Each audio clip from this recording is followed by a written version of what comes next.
Hey, what's up, Hollow News family? Welcome to another episode of the Can We Talk podcast, our show where we talk to dope people in the community doing dope things, and today is no different. Today, I have very special guests on. We are still in the thick of our election coverage, and this is a special edition of our election coverage because we have a candidate on here that you need to hear from. And so, without further ado, I would love to welcome to the show Christine, who's running for House Rep. Excuse me, State House 107 candidate, punch 35. That is what it is. So, and let me get your full name because I've been calling you Christine Olivo, but give me the full name. Okay. So we can all do it together. It's Christine Sanon-Jules Olivo. My birth name is Sanon-Jules, and then married name Olivo. So Christine Sanon-Jules Jules Olivo. Olivo. Gotcha. Thank you. Thank you. Thank you. Thank you for introducing yourself and welcome to the show. Thank you. Thank you so much for having me. I'm really excited. I'm a huge fan of Hilo News. Thank you, girl.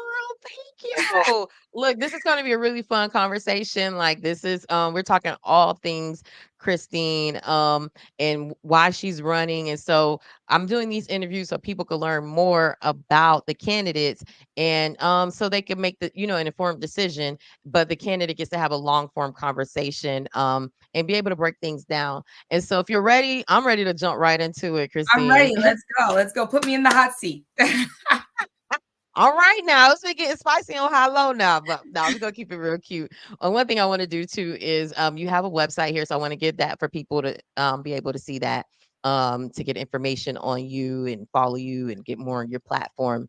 But I would love to start out with talking about some of the things that you're a champion of, and we were talking offline about your work on the Women's Chamber of Commerce board, and your love for small business development and helping the community in that way. Tell me, if elected to State House seat 107, what would you do to improve that aspect of people's lives when it comes to small business? Well, I believe that the disconnect between the small businesses in our community and the state is the resources, right? We don't know what's out there, and there's a lot out there. So, when elected, my office will be a resource hub for small businesses. I was saying this just the other day. I remember when my brother and I had a production company called ADHD Productions. Yeah, we had a talk show on the CW. This was in 2012. But Wow. yeah, I know. That's a whole other story in and of itself. But what we would do is we would go to local businesses and we would highlight them and we talk about, okay, what are you doing? What are you bringing to the community? And there was this ice cream shop, a Black owned ice cream shop in Midtown. And we were talking to her and she said they had a program where they get like 3 years rent free, but they had to go through a marketing education program and a financing education program. That could be a government funded resource, right? That's something that we can bring to small businesses in low income areas where we say, hey, this is a grant program. You will get 3 years rent free to build your business, right? So now you have the facilities, we cover those facility costs, but now you can use your finances, your money to hire more, get more product, expand your business and grow. So things like that, I love being a part of the Women's Chamber. Shout out to all of my WCC Miami fam. I love promoting women-owned business, minority-owned businesses. And what I see right now is we just need the resources. We've got the brains. We've got the products. We've even got the clientele. We just need the resources to push that through. And so I'm going to be an advocate for it. I'm actually the only candidate that is supported by the Associated Industries of Florida because of my commitment to small businesses. Oh, wow. Congratulations on that. Thank you for breaking that down. That would be a really cool program if you could get that passed, though.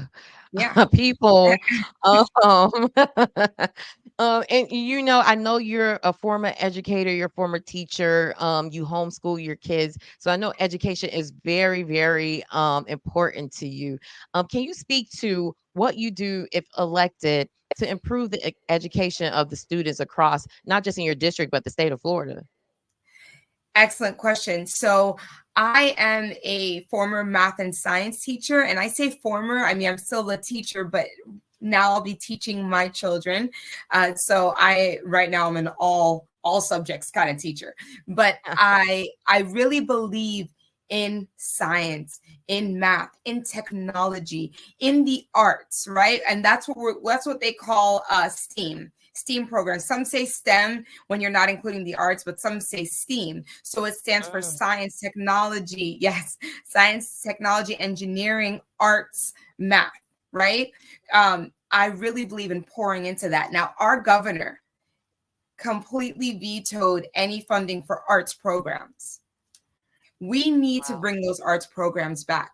Right now, our governor had to completely switch all of our science textbooks in the state of Florida because he wants to take the word climate out of our textbooks and to take out the fact that climate change is the major cause for climate change is human related.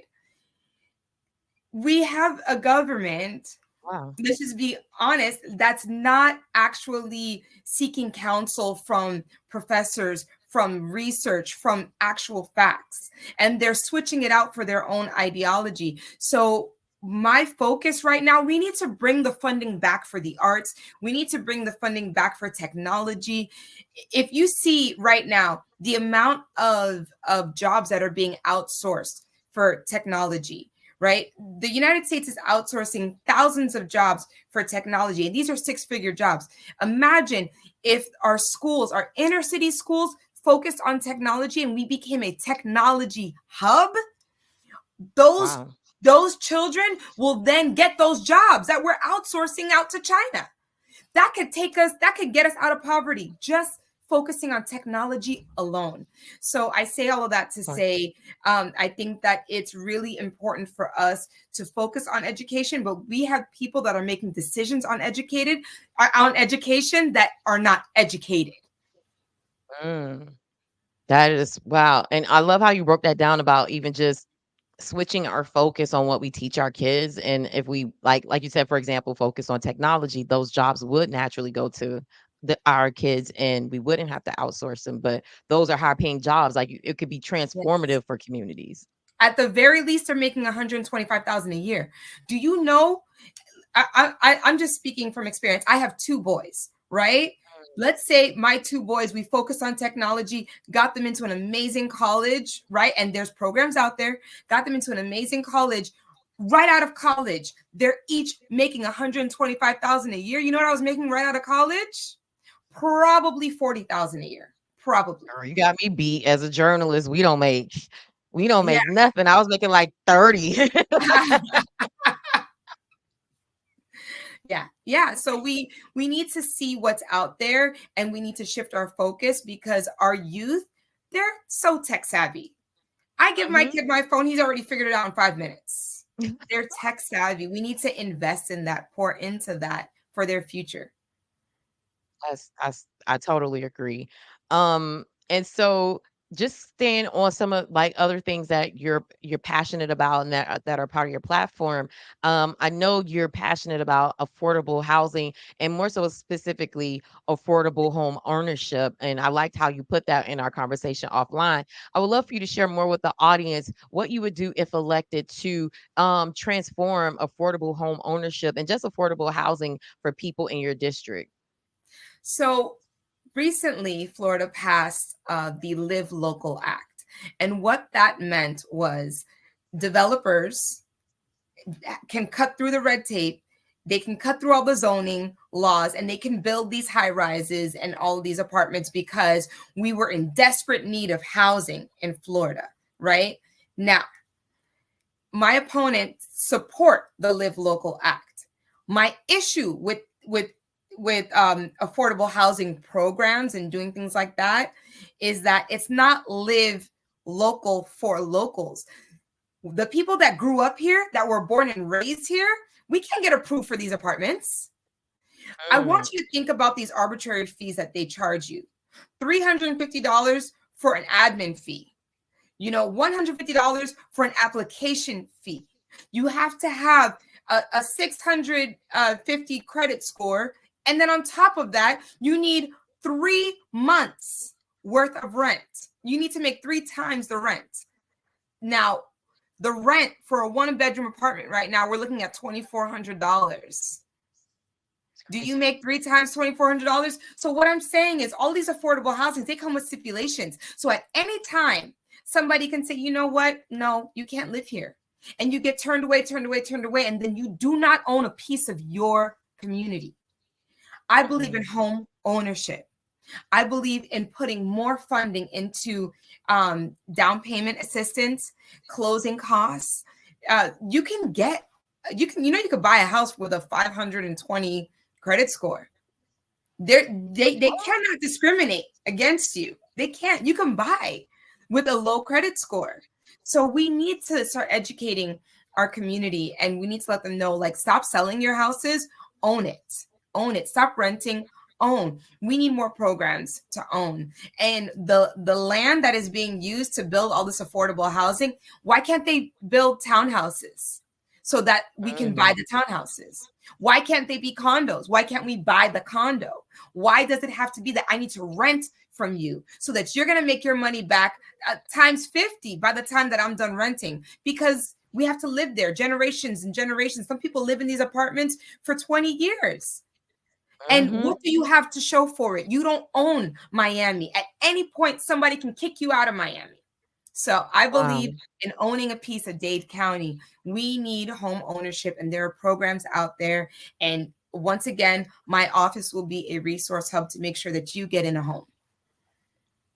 Wow, thank you for breaking that down. And that is something that I talked about privately, about how the new developments are always rentals. There's not a lot for home ownership. So the fact that you want to do that type of work, if elected and sent to Tallahassee, that's something that the community really, really needs. And just switching gears a little bit, what I like is you're a millennial and you're a younger candidate, and I like that you like to show that side of yourself. You like to have fun. And I Yes. think that's also too, sometimes politics could be really stiff. Sometimes people don't feel like they're as approachable, but I love the fact that you like show that side of yourself. If you don't mind, like I want to talk about this music video that you did. I have not seen too many music videos as a part of people's campaigning. Can you tell us about why you decided to be a little bit more creative in your approach to campaigning this election season? So when you look at the numbers, you see that the ones that are making decisions for our future are normally the elderly. They vote in numbers, right? What can we do to excite the millennials or the Gen X's, or what can we do to excite the other generations? And I feel that music is a form of communication, but it also gets people excited, right? So I actually do it. I do it all the time, even with my kickoff. Just a little backstory with my campaign kickoff. I kicked off my campaign for my 40th birthday last year, and I had all of my students. We went to the Miami Heat game and we performed at the halftime show. Not halftime, sorry. We performed at the pregame show, and we did Take Her to the House. That was the whole theme, Take Her to the House. And we had over like 70 students dancing there and all the parents in the stands, right? Why? We have to bring in the next generation. Even on Saturday, this coming Saturday, I have Bring Your Parents to Vote Day. So everything I do, I try to do it to incorporate the next generation. This music video is no different. I said, how can we incorporate this generation? So, Kendrick Lamar is very popular right now. They Not Like Us. And my brother called the anthem. Yes, that's the anthem. So my brother calls me, says, Christine, you've got to do it. I said, okay, all right. So we get into the studio. We start writing. My other brother has a recording studio, so we get in and we made magic. And then shout out to Antoine, Frankie, Adrian, who is the one that filmed, and we got everything together. I'm really excited. If you have not seen the video, please Oh, check it out. they about to see it because I'm like, I want to play it full. I, I see it's on your Instagram. Let's get this going for the people. You vote, he vote, she vote, we vote. They're raising up the rent until we're sleeping on the streets broke. Vote for Christine to change the system till we see growth. State House representatives, we the people. Vote, vote, vote, vote, vote. Let's switch it up. Fight, fight, fight, fight, fight. I'ma lift you up. I got the heart and energy to revive us. These other politicians just trying to divide us. Dade County born and raised. Everybody's working, but they're barely getting paid. $5 for bread, that's deep. People out here hungry because they can't afford to eat. Whoa, Christine, you're being too critical. People might think you're getting too political. That's exactly what this is. If you ain't in politics, then you're getting politricked. Every single issue is a policy choice. Send me to Tallahassee, I can be your voice. A woman's place is in the Senate and the House. We are the change we've been talking about. Vote, vote, vote, up and down the ballot. Find a politician that can match your palate. They got a 5-course meal they could give you, serving up justice, cooking up issues. But your vote is the only way to get through. If you don't have a seat, then you're on the menu. Say go and vote. Go and vote. Say go and vote. Go and vote. Vote for Christine. Vote for Christine. Vote for Christine. Vote for Christine. They not like me. They not like me. They not like me. They not like me. Vote for Christine. Vote pour Christine. Vota para mí. They not like me. Vote for Christine. Vote pour Christine. Vota para mí. They not like me. What?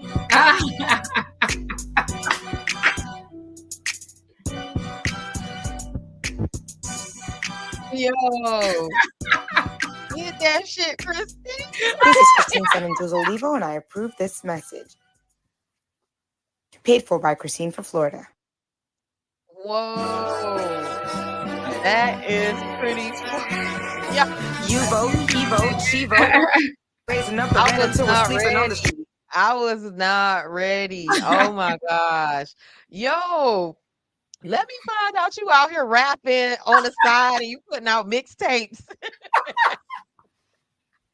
But you That's know really what? funny. I like the fact that you tapped into like something that is super viral, super popular, but I like what you were saying. And then you hit us with the different languages. You better no, that was really creative, and I feel like that's a something that's missing from the voting process.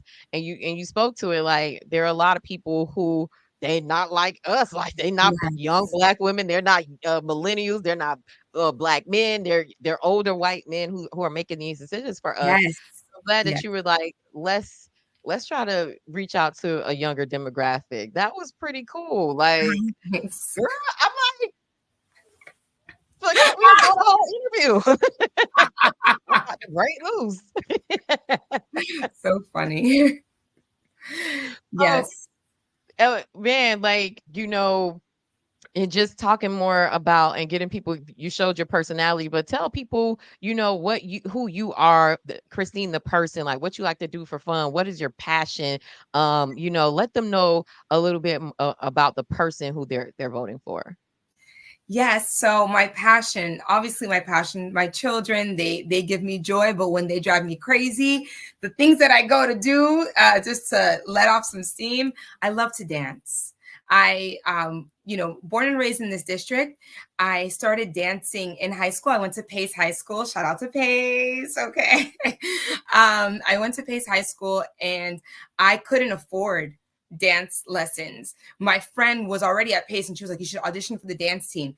And so I practiced in her house and she taught me things that, that would help me. But I auditioned, and after the audition, I went up and I shook every single judge's hand, and I said, "Thank you for the opportunity." Mind you, this is like an 8th grade me. Thank you for the opportunity. Thank you, thank you, thank Really? you. Yes, and then I was one of 2 freshmen chosen. I went on to become captain. I came back to coach, and then I opened up my own dance studio on 125th Street back in 2016. It was. I opened up my own dance studio, Oh, and wow. yeah, like dance gives me life. I thought I had to get rid of dance and let go of it because of politics, because I felt like Mm. this calling on my life to do politics. And then I realized I didn't have to give anything up. What people want to see is that a regular person is going to represent them, not this uppity, stuffy person, but someone that's real and true to who they are. So yeah, I teach dance still, but I love taking dance classes because that gives me joy. I love it. Come on, I can't dance, so I'm always envious and in awe of people who have rhythm. So that's I love it. And also too, you grew up in the district, so I wanted you to speak more about your time growing up in the area. Also to let people know like what area your district covers too, as you're talking about growing up in that area, because that gives them a sense of like the connection to it all. Yes, yes, yes. So my area covers a little bit of North Miami, all of North Miami Beach, half of Miami Gardens, all of the unincorporated Dade, like Ives Dairy Estates area, and it covers Biscayne Gardens. So when we talk about these different pockets of the district, I went to school in North Miami, not at North Miami, but I went to school, elementary school in North Miami. I spent most of my time back then, we didn't have internet at home. So we were always at the NMB library. The memories that I have at the NMB library, we're not going to get into that, right? Like, all of us like, oh, mom, we have a report. Got to go to the library, right? There's a little park by the library. All of us used to go and say, okay, let's go to the park. Growing up, spending a lot of time in NMB. I was the youth director at Holy Cross Church in North Miami, but I spent a lot of time with Trinity Church through AmeriCorps. So when I was working at AmeriCorps, I was teaching sex education classes in Norland. Oh, And wow. yeah, I was teaching sex education. That was back then when we had the BART program. It's becoming a responsible teen. So I did that for, Mm. I think, like a few years. It was the most rewarding experience there. And I specifically had 7th graders, and they were going through a lot. They were going through a Mm. lot. So I spent a lot of time pouring into those youth. And I opened up my first brick and mortar in North Miami. I went to high school at Pace. Pace is in the district. Pace, I guess we consider it Carroll City area. Like when I was in high school, we would call it Oh, yeah, Carroll that's City. Carroll City. I grew up around the corner from Pace. Like, Yeah. that's not too far from where my home is in Miami Gardens. Yes, yes, yes. So, that's what we called it. We're like, oh, we're in Carroll City. So I spent a lot of time, everything you can think of, everywhere, every place that you can think of in the area. That's my Eh, district. yeah, you definitely have a deep connection to the district. Christine, before I let you go, can you let people know in your own words why they should vote for you? Yes. So you should vote for me because you're going to have a politician that listens. My first job, my first promise is that I'm going to listen, and I am diverse. When it comes to home ownership or renting, I understand where you're coming from. When it comes to dealing with the public school environment and the private school environment, I understand where you're coming from. When you're talking about being an employee and an employer, I understand where you're coming from. When you vote for Christine Sanon-Jules Olivo, you're voting for someone that can bridge the two, that can merge the two. And that's any two you can think of, right? Most politicians separate the issues. It's either one or the other. I'm either for the employer, I'm for the workers. I see things differently. I see how can we bring everybody together, bring everyone to the table so that we can move forward together. When we talk about, the African American community, the Hispanic community, the Haitian community, the Jewish community, I don't look at it as in I'm going to go and represent one. I bring everyone together and say, how can we move forward together? I don't say, okay, we just need to focus on the elderly community or we need to focus on the youth. I have experience with both. So I say, how can we bridge both together and move forward? When you vote for Christine, you are voting for a bridge maker. I am not going to divide us any longer. We've had enough division in our district, in our state. I am here to work with you, and I'm also here to work across the aisle. I am the one Democrat that is willing to work across the aisle because let's be honest, the Republicans hold the majority in the state. And you need someone that's willing to sit down with them, which I already have, and say, listen, I'm not here to fight with you. I want to push my community forward. How can I do that? I promise you, I will always put the people first. I am 100% Democrat. I bleed blue. Okay. I am 100% Democrat, but I understand the importance of pushing the community forward. And so you have a candidate that's going to work across the aisle. Man, y'all heard it here. Direct from Christine Sanon-Jules Olivo. Did I get Yes. that right? Yes, Did I yes, get it? Look, guys, Christine has just told you guys why she deserves your vote. Before we go, let people know how they could connect with you, learn more. Are you on social media, your website, all the things? I know you got your website up, but let people know how they could connect with you. You can go to my website, www.christineforfl.com. You can find me at ChristineForFL on Instagram, Facebook, Twitter. But honestly, and this is not a joke, you can call me 305-978-5088. That is my number. I've had it since high school. 305-978-5088.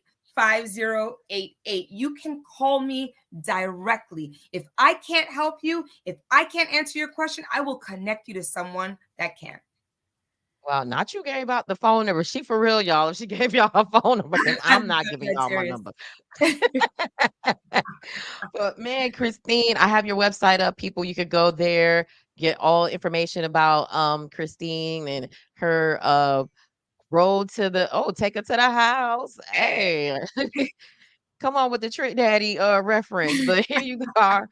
We have her website on the screen. You could go there. Like she said, she's on social media. You could connect with her there. Early voting ends August 18th. Election day is August 20th. So you guys make sure you go out there and make your voices heard through your vote.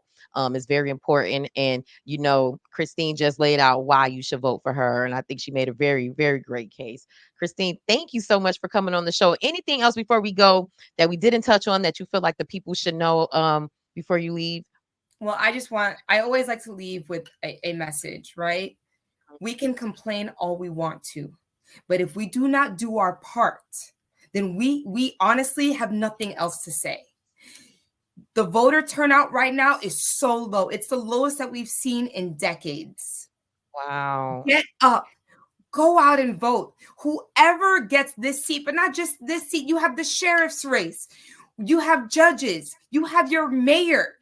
You want to talk about people that can give you criminal justice reform. You want to talk about people that can help you with housing repair and stormwater drainage and all of the things that we're fighting for. Education. Everything right now is in your hands. It is on your ballot right now. Do not sleep on this one. We've never seen turnout this low. I mean, it has been a really long time because people are struggling and suffering, but that's not the time that you give up. That's the time that you fight harder. So get up, go out and vote. And I will even say this, even if you don't vote for me, just participate in the democratic process. We need you. Thank you. Wow. That means you're for real, because a lot of candidates wouldn't even say that, guys. Yeah. Christine is I've known her for a couple of years. She's real cool, guys. She just showed you her story. Make sure you guys get out there and vote.